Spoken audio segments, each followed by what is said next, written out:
wanted to just say to everyone, you've been in the therapy field for 33 years. We were talking about that earlier. Incredible. Yeah.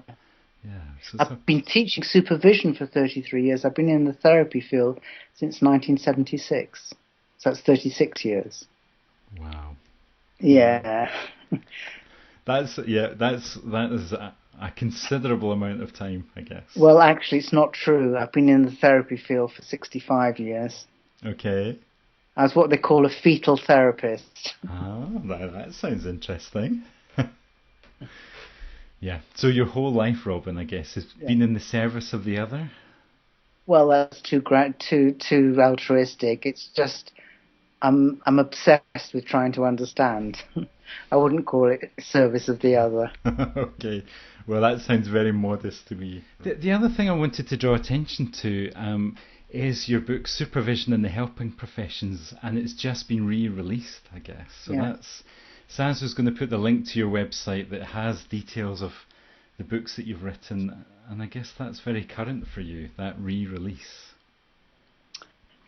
Yes, it is, and the one in one way, a re-release is good, but the one I'm more excited about is I've done one for doctors, which came out last month, called Clinical Supervision in the Medical Profession. Okay. And that was a real challenge because supervision isn't really accepted in the medical profession. So that was more of a challenge for me. And I'm pleased with it. Yeah. I edited it. I didn't write it. Okay. And I wrote a chapter on resistance. Oh, now that does sound interesting. Yes.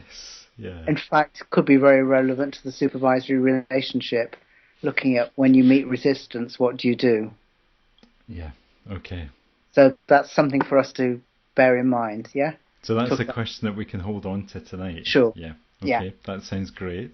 And we're here to talk about the relationship in supervision, I guess. You know, when we're in that relationship where we're receiving supervision, what's the impact on us? What's the impact for our clients? Yeah. Sure.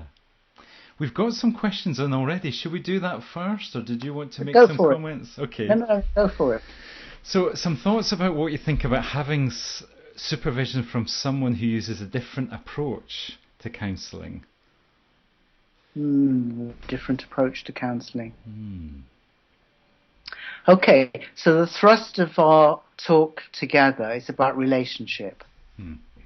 And to me, different approaches you can make it into a way of distancing yourself, or you can enjoy the difference.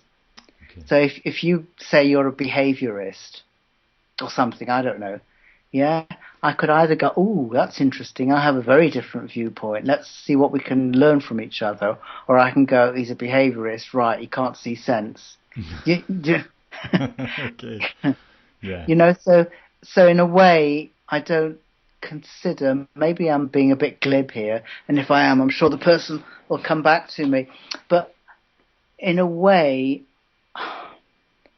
the approach, we've all got different approaches. You and I, we get on well, but we'll have different approaches to certain things. It's a question of, are you willing to learn from each? So what I see is the willingness rather than the approach per se. The approach is, we're all different. Yeah. Does that answer your question? Well, it sounds like a great answer to me. Let's get some feedback from the chat room, I guess.